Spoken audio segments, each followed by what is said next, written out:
बिस्मिल्लाहिर्रहमानिर्रहीम। अस्सलाम वालेकुम नाज़रीन, आप यूट्यूब चैनल देख रहे हैं। मैं इमरान खान हूँ। आप अंदाज़ा करें कि जिन मुल्कों से डोनाल्ड ट्रंप ने नाम ले लेकर मदद मांगी वो मुल्क भी जवाब नहीं दे रहे, और जो रजीम तब्दील करने चले थे उनका अपना रजीम खतरे में पड़ गया।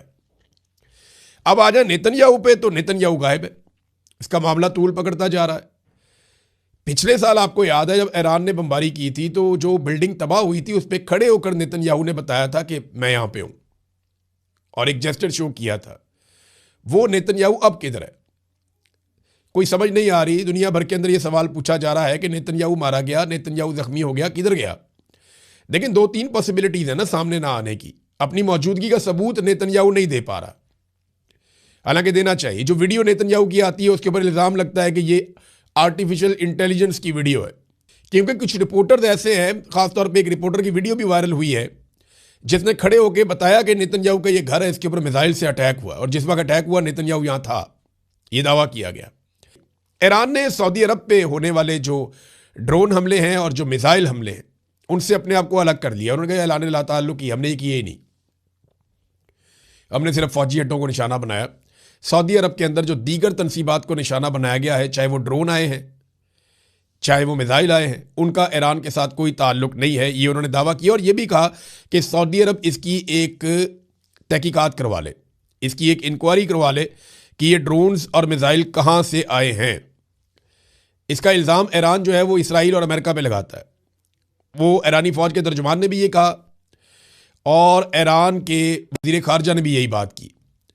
वो यही बात करते हैं और बार बार ये बात करते हैं कि ये हम नहीं कर रहे। अमरीकियों ने हमारे ड्रोन जैसा एक ड्रोन तैयार किया है, इसके ज़रिए अरब ममालिक में कुछ मकामात को निशाना बना रहे हैं, ये भी ईरानी वज़ीर ख़ारजा ने कहा है। तो उन्हें यह लगता है कि तहकीकाती कमेटी बना लें और इसके अंदर बेशक ईरान को भी शामिल कर लें।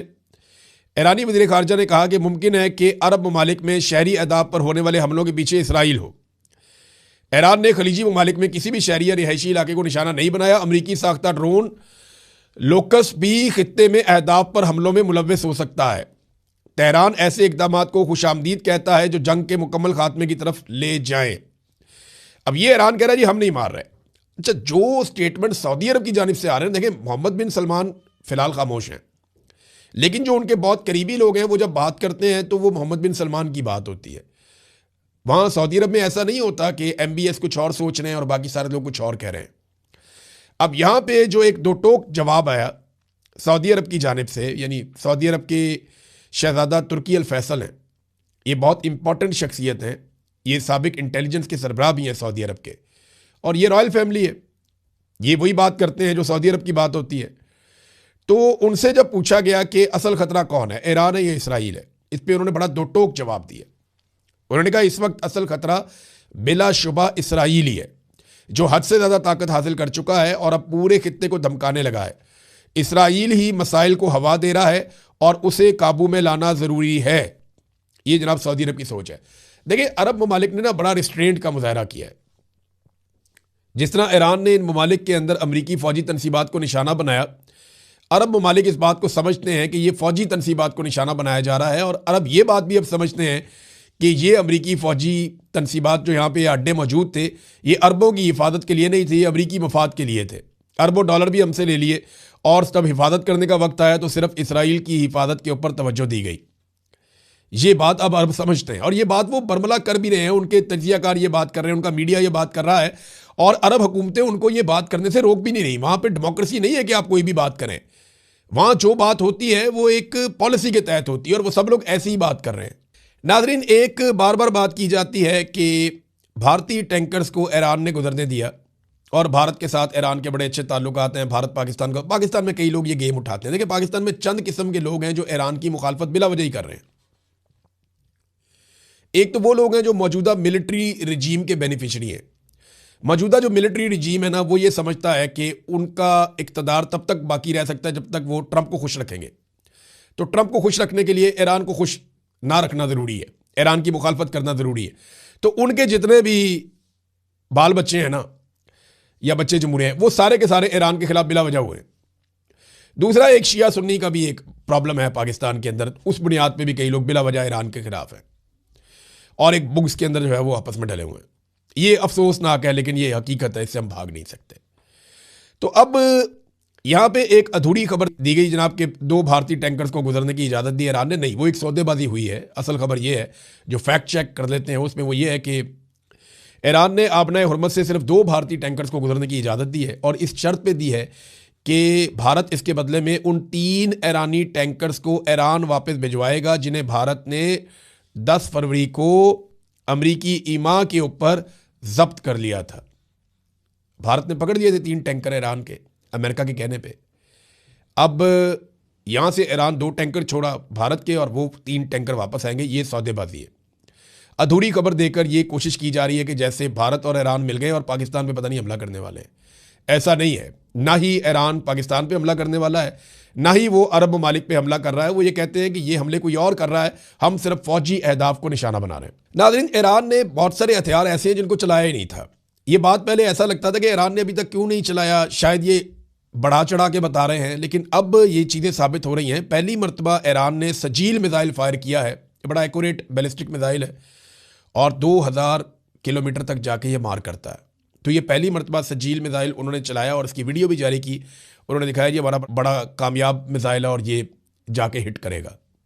नाज़रीन, अब पाकिस्तान के अंदर से चंद छोटी छोटी खबरें मैं आप तक पहुंचा देता हूं। सबसे पहले तो ख्वाजा साद रफ़ीक हुकूमत की जानिब से पहली शख्सियत हैं जिन्होंने खुलकर सही बात की है। इससे पहले हुकूमत जो है वो ये बात करने से डरती है। मैंने आपको बताया ना कि मिलिट्री एस्टेब्लिशमेंट का रजीम है। ये लोग तो ना 3 में ना 13 में, तो वो वही करते हैं जो आसिम मुनीर साहब चाहते हैं। लेकिन ख्वाजा साद रफ़ीक जो है उनका स्टेटमेंट इंटरेस्टिंग है। उन्होंने कहा जी, खलीजी ममालिक में कायम अमरीकी फौजी अड्डे खित्ते में बेचैनी और अदम इस्तेहकाम की बुनियाद है। उनका वाहिद मकसद अमरीकी इस्तेमार और सहूनियत का तहफ़्फ़ुज़ है। दौलतमंद अरब ममालिक से उनकी सिक्योरिटी के नाम पर दौलत इकट्ठी की जाती है, फिर उसे अमरीकी मफादात के लिए इस्तेमाल किया जाता है। अरब दुनिया समेत दीगर मुस्लिम ममालिक में फैले हुए बिगाड़ और अफरा तफरी की जड़ें इन अमरीकी फ़ौजी अड्डों से जुड़ी हैं। खलीजी ममालिक से इन फौजी अड्डों का खात्मा ही खित्ते में इस्तेहकाम और पायदार अमन की ज़मानत है। ये ख्वाजा साद रफ़ीक ने स्टेटमेंट दिया है। PMLN से, हुकूमत से इनका ताल्लुक है। तो चलो कम से कम एक आदमी तो बोला ना, एक आदमी तो वो बात की जो बाकी पाकिस्तानी भी कर रहे हैं। नाज़रीन, पंजाब के अंदर सूरत हाल पता क्या है? एक तो इनके जहाज़ का रोला पड़ा हुआ, कर दिया हम केस करेंगे, हम ये करेंगे, वो करेंगे। देखें, अयाशी वाला जहाज़ है, 11 अरब रुपए का इन्होंने ले लिया है। अब वो कभी वैलेंटाइन, कभी हनीमून, पता नहीं कौन कौन सी खबरें इसके बारे में छपती रहती हैं बिला वजह। अब पता नहीं ये खबरें ठीक हैं या गलत हैं, लेकिन जहाज़ कंट्रोवर्शियल हो गया पहले दिन से, बेड़े ही गर्क हो गया। और ये कंट्रोवर्शियल इन्होंने खुद किया है। पंजाब के 20,000 उस्ताद 3 महीनों से तनख्वाहों से महरूम है, उन्हें तनख्वाहें नहीं मिल रही। ये मारिया मेमन साहिबा ने खबर दी है। और महकमा हेल्थ के मुलाजमीन भी तनख्वाहें नहीं मिल पा रही उन्हें भी, वो भी बेचारे तनख्वाहों के लिए तरस रहे हैं। मरियम नवाज हेल्थ क्लिनिक इन्होंने बनाए थे, वहाँ पे भी हज़ारों मुलाजमीन तनख्वाहों से महरूम है। सुथरा पंजाब वाले जो हैं मुलाजमीन, वो बेचारे शिकायतें कर रहे हैं और ऐसी ही शिकायतें उनकी भी हैं। मगर इनको अयाशी के लिए 11 अरब रुपए का जहाज़ चाहिए। यहाँ जो स्कूल हैं वो उन पे कर्जे चढ़ रहे हैं। पंजाब के जो सरकारी स्कूल हैं वो मकरूज हो रहे हैं, लेकिन इनको फिक्र ही नहीं है।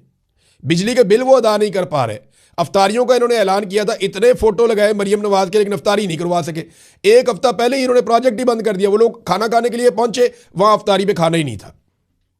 ये सारी वीडियो सोशल मीडिया पे वायरल है। गरीब लोग पहुंचे खाना खाने के लिए, हफ्ता पहले ही इन्होंने उठा दिया सारा कुछ। ये बजट ही नहीं है। जिनके पास पैसा नहीं है, जो स्कूल नहीं चला सकते, जो हेल्थ नहीं चला सकते, जो अफ्तारी नहीं खिला सकते, जो कोई सब्सिडी नहीं दे सकते, वो लोग 11 अरब रुपए का जहाज जरूर ले सकते हैं अयाशी के लिए। अब जहाज चला गया वियना, ये बता ही नहीं रहे। अब कहते हैं केस करेंगे लोगों के ऊपर। तो वो सहाफ़ी है ना अमेरिका में, वकास साहब, उन पे जाके आप कर दें केस। आप वहां जाएंगे, आपको साबित करना पड़ेगा कि जो बात उन्होंने की है वो गलत है, तो वहां जाके कर देना केस। पाकिस्तान में तो बड़ा आसान है, जिसको दिल करता है आप एक फोन करते हैं, केस हो जाता है फौरी तौर पे। केस तो होना चाहिए था इंफॉर्मेशन मिनिस्टर के ऊपर। देखें, जहाज आपने खामोशी से खरीदा पहले तो। दूसरा, जहाज की खरीदारी में शफाफियत, इस पे सवालिया निशान है। तीसरा, यह कहा कि यह एयर पंजाब का जहाज है, इतना बड़ा झूठ बोला इंफॉर्मेशन मिनिस्टर ने। चौथा जी, तकनीकी काम के लिए नया जहाज आपने खरीदा है। चले नया नहीं है तो अभी आपने जहाज खरीदा है, 1 महीने के बाद ही उसको आपने भिजवा दिया वियना में कि जनाब ये जा रहा है तकनीकी मसाइल ठीक करने के लिए।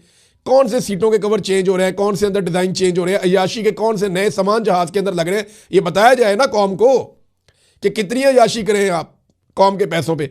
हालत ये कर दी है कि पाकिस्तान की टेक्सटाइल की बरामदात मजीद 7.2% कम हो गई हैं, गिर गई हैं। चावल की बरामदात 35% गिर गई हैं। पाकिस्तान में कमाई का जरिया सिर्फ और सिर्फ महंगा पेट्रोल, महंगी बिजली, महंगी गैस और ओवरसीज पाकिस्तानी जो पैसा अपने घर वालों को भेजते हैं रेमिटेंसेस की सूरत में, वही रह गया है। और धड़ाधड़ कर्जे लेते जा रहे हैं और इसके जरिए से ये मईशत चलाने की कोशिश कर रहे हैं। बेड़ा गर्क कर दिया इन्होंने पाकिस्तान की और पंजाब की मईशत का। और इनको अय्याशियों के लिए चाहिए जहाज, लग्जरी गाड़ियां, गैर मुल्की दौरे, 5 स्टार 7 स्टार होटलों में इनको कयाम चाहिए अपनी पूरी पूरी फैमिलियों के साथ, मुलाजमाओं के साथ, मेकअप आर्टिस्ट के साथ। ये पाकिस्तान को आगे नहीं ले जाएंगे, बेड़ा गर्क करेंगे। और पाकिस्तान की एस्टेब्लिशमेंट ने, आसिम मुनीर साहब ने ये मुसल्लत किए हैं पाकिस्तान पे। आसिम मुनीर साहब ने 3 साल पहले कहा था 1 साल में सारा कुछ ठीक हो जाएगा, बेड़ा गर्क हो गया। 3 साल के बाद हम देख रहे हैं। इमरान खान साहब का जेल से स्टेटमेंट आया और काफी दिनों के बाद स्टेटमेंट आया। उनकी मुलाकातें बंद की हुई थी और उसके बाद अब इमरान खान साहब का एक बयान कल रात गए जो है वो बाहर आया अपने एक वकील के जरिए से। 6 लोगों ने मिलने के लिए जाना था लेकिन मुलाकात नहीं होने दी गई।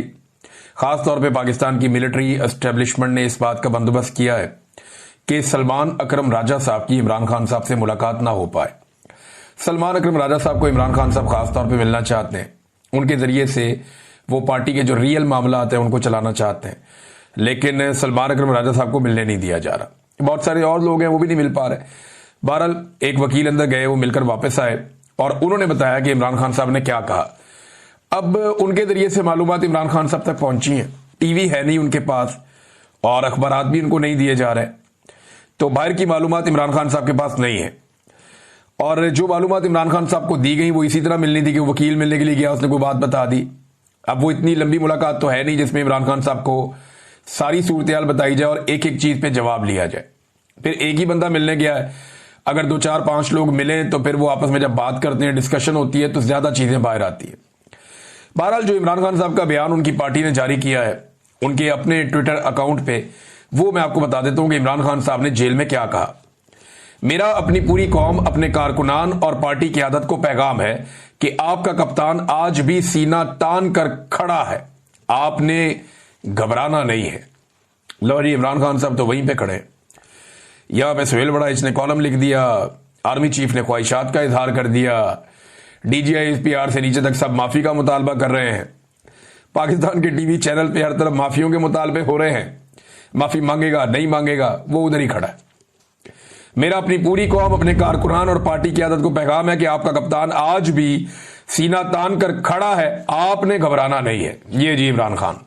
हालिया एहतजाजी तहरीक के नतीजे में हुई गिरफ्तारियां हों या 9 मई फॉल्स फ्लैग पर कैंगरू कोर्ट्स की गैर मुनसिफाना सजाएं, ये फस्तायत है, मगर इस सब के बावजूद आपने किसी सूरत हौसला नहीं हारना। जुल्म और बर्बरियत के इस तूफान के सामने डट जाना है। मैं खुद इस जेल की काल कोठरी में कैद रहकर भी अपनी कौम की हकीकी आजादी की जंग लड़ रहा हूं और जब तक अपनी कौम को गुलामी की जंजीरों से आजाद नहीं करवा लेता, इसी तरह डट कर खड़ा रहूंगा। मुझ पर एक बार फिर मुकम्मल तौर पर कैद तन्हाई नाफिज कर दी गई है। अहले खाना और वकला से भी मुलाकात बंद करवा दी गई है, जबकि बैरूनी दुनिया और हालात हादरा से बेखबर रखने के लिए हर जरिया मालूमात, चाहे वो टीवी हो या अखबार हो, मुकम्मल तौर पर बंद कर दिया गया है। यही गैर इंसानी सलूक बुशरा बीबी के साथ भी रवा रखा जा रहा है। हमारी मुलाकात भी बंद करवा दी जाती है। मेरे अहले खाना की तरफ से भेजी गई दर्जनों किताबों में से गुज़िश्ता 2 माह में सिर्फ 4 किताबें फराहम की गई हैं, बाकी सब किताबें जब्त कर दी गई हैं। जाती डॉक्टर तक रसाई भी तवील अरसे से बंद है ताकि सेहत का मेरा बुनियादी इंसानी हक भी सलब कर लिया जाए। हमने किसी भी सूरत जुल्म और जबर के सामने सर नहीं झुकाना। याद रखें, अंधेरी रात जितनी भी तवील हो उसकी सुबह जरूर तलू होती है। इस जुल्मत की रात का खात्मा करीब है। इंशाअल्लाह इंसाफ और आजादी का सूरज जल्द तुलू होगा। साथ ही साथ महमूद खान अचकजई साहब ने पाकिस्तान तहरीक इंसाफ को कहा था कि अगर आप सारे मुझे हलफ दे देना कि आप में से कोई भी एस्टेब्लिशमेंट से राब्ता नहीं करेगा या उनकी बात नहीं मानेगा, तो मैं गारंटी करता हूं कि ये लोग घुटने पे आएंगे। ये माजी में इस तरह के दावे करते रहे, जबकि इमरान खान साहब का मौक़िफ़ ये है कि जिन लोगों ने वफादारी निभाई है वही इन सीटों के मालिक हैं। जबरदस्ती उनसे ये सीटें छीनी गई हैं, उनकी जगह पे किसी और को टिकट देना ये एक ज्यादती है और ये सरेंडर करने के मुतरादिफ है। हम इन फैसलों को मानते ही नहीं है और जब अपने उम्मीदवार हम खड़े करेंगे तो ये इन फैसलों को मानने के मुतरादिफ होगा। अब एक सोच ये है। दूसरी ये है कि कभी भी मैदान खाली नहीं छोड़ना चाहिए, और पीटीआई के पास कोई बंदों की कमी नहीं है। अगर एक बंदा हटाएंगे तो दूसरा आएगा, दूसरे के बाद तीसरा आएगा। तो एस्टेब्लिशमेंट को यह पता चलना चाहिए कि हर जगह पाकिस्तान तहरीक इंसाफ मुज़ामत कर रही है या मुकाबला कर रही है। तो दूसरी सोच ये है। दोनों चीजें मैंने आपके सामने रख दी। अभी इमरान खान साहब का ये हतमी फैसला होगा। उस हवाले से इमरान खान साहब ने कोई मौके बताया है जो पार्टी को बताया गया। अब पार्टी जो फैसला करेगी वो फिर आपके सामने अगले चंद दिन में आ जाएगा। नाज़रीन, अडयाला जेल में इमरान खान साहब की बहनों को भी नहीं जाने दिया गया, क्योंकि जो भी सख्त पैगाम होता है वो इमरान खान साहब अपनी बहनों के जरिए से बाहर भेजते हैं, और जब कोई सख्त पैगाम बाहर आता है तो उसके सख्त किस्म के असरात भी होते हैं। लिहाजा उनकी बहनों को इमरान खान साहब से मुलाकात करने नहीं दी गई। अडयाला जेल के बाहर पुलिस ने बहुत बदतमीजी की है, बड़ी गालम गलोच हुई, कारकुनों को लाठीचार्ज किया गया, उन्हें उठाकर वैनों में डाला गया और फिर उन्हें बाकायदा गिरफ्तार करके वहां से ले गए। मुझे लगता है कि ये जो बदतमीजी की गई है जेल के बाहर, ये बदला लिया जा रहा है उस दुर्गत का या उस इज्जत अफजाई का जो जापान में टिकटॉकर्स की हुई है पाकिस्तानियों के हाथों। क्योंकि पाकिस्तानियों ने जापान में टिकटॉकर्स की बड़ी टका के इज्जत अफजाई की है, और यानी ये इनको इस सूरत का